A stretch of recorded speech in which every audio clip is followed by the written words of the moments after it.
don't think there's really any need to introduce ourselves. The town of Brush has changed quite a lot over the years, and a lot of businesses have come and gone. All of the buildings that you see around town today have a story, but most of that story is either unheard or unwritten. Every flaking coat of paint, every worn-out floorboard, every broken sign, and every vacant window pane remembers something. The people who inhabited them, the people who built them, or the people who worked there might be gone, but the memories and voices are still painted on the walls. Therefore, we'd like to just dedicate today by talking about some of these bygone comforts and familiarities here in Brush, and the strange guests that came and went within them, starting with the Sands Theater, or back then it was called Emerson Theater. When it opened its doors in 1916, the building now called the Sands was called the Emerson Theater, and the seating capacity at the time was 360. It was built by Charles W. Emerson, hence the name. And in the 1950s, it had hit rough businesses and remained in limbo until a fellow named Joe Machetta bought the place in 1958, and apparently Machetta was a Rat Pack fan and renamed the theater after the Sands Hotel in 1966, sometime in the 60s. There was an upper balcony in the theater, but it was closed down and might have been removed when the projector had problems. It was actually Joe himself who regularly did the work recently. Machetta passed away, and the Sands Theater fell into a state of dormancy for a while, but after some remodeling, and it opened its doors and it's still used today, and some places are even painted inside by Mr. Needens, who works here. the Desky.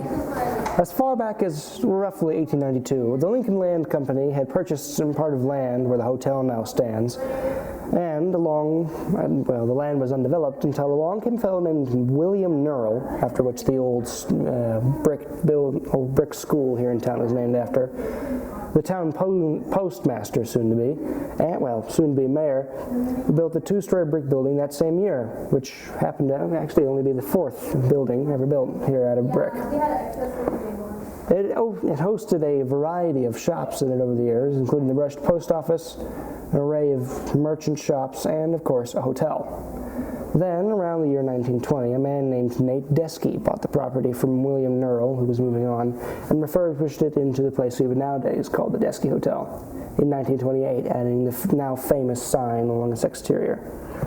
During the era of World War II, interestingly, specifically the years 1944 to 1945, Italian prisoners of war were held in the Old Brush Armory, which was another building that is gone now. The guards are actually stationed here at the Desky in the upper story of floors and walked to work on a very regular basis. Then, sometime in the late 40s, it changed hands once again and remained open to a number of businesses, eventually sporting a cattleman's inn and restaurant and a bar and grill. Interestingly, the sign outside still says Bikers Welcome. Next is the Duck Walls, which to the left is what now is Slovenka is today. Sat a business called Duck Walls. It was a retail store and sold a variety of things. It operated there since at least the 60s, and it was closed somewhere around 2007 or 2015. Well, sometime in that time period, and it seemingly offered older, possibly antique items on its shelves for the wandering consumer. The Central Platoon, possibly one of the most famous of the old buildings here in town. It was constructed in 1928 and is one of the largest here in town as well. It was added on to in the later years. Now it takes up roughly an entire city block. It was called the platoon due to the rather strange and experimental type of learning that was being used there. Based more on activities rather than actual learning, having multiple teachers per classroom split up into platoons like some kind of Boy Scout troop. The building itself was actually used until roughly the late 90s, and the building is a bit worse for wear, but efforts to save and re-inhabit the building are being made. As of now, a project to turn the classroom into a low-budget apartment is underway. However, since it is on the National Register of Historic Places, its facade cannot be changed. The gym was also used by multiple schools, mainly because the other buildings, like the high school, didn't actually have a gym of their own, and plays were held in the auditorium, like the one around Halloween. Brightly colored lockers also once adorned the hallways of the younger grades. Next is Rexall's Drugs, which is a pharmacy, and it's currently located where the Pizza Emporium is in Brush. Rexall's was a chain of drugstores that opened locations in the U.S. and Canada between 1903 and 1977. The one here in Brush actually changed locations 3 times. The original location or building stood where the Farmers State Bank is today, and later where the Brush Emporium stands now.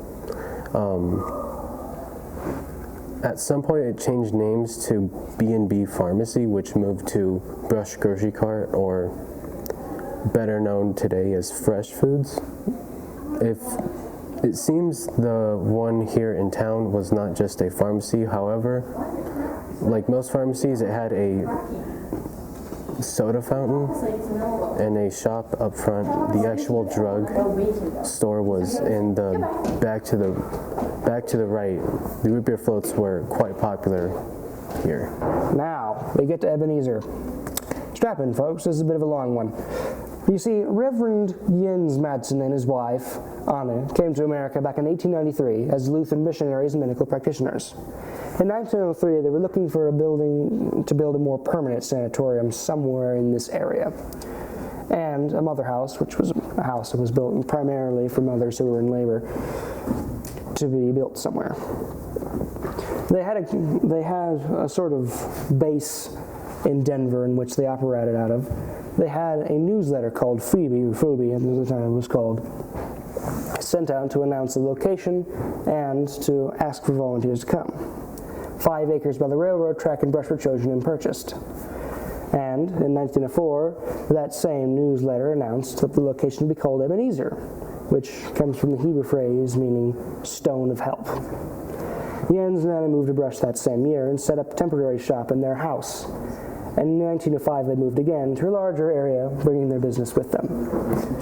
Construction of the actual sanitarium began in earnest in 1906, with the first houses on the grounds, called Nazareth, being built later that year.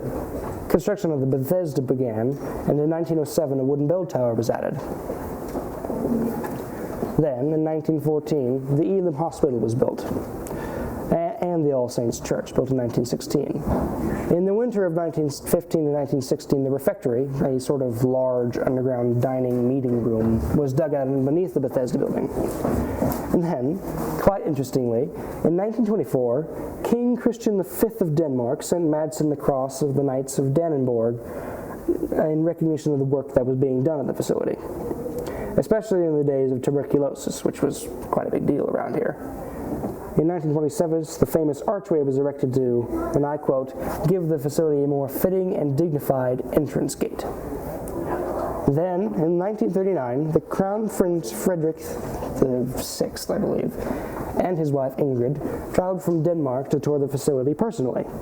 They arrived by train, one of the 6 passengers that used to come through town on a regular basis, and toured the place for only about an hour and a half. Shortly after, Jens and Anne retired.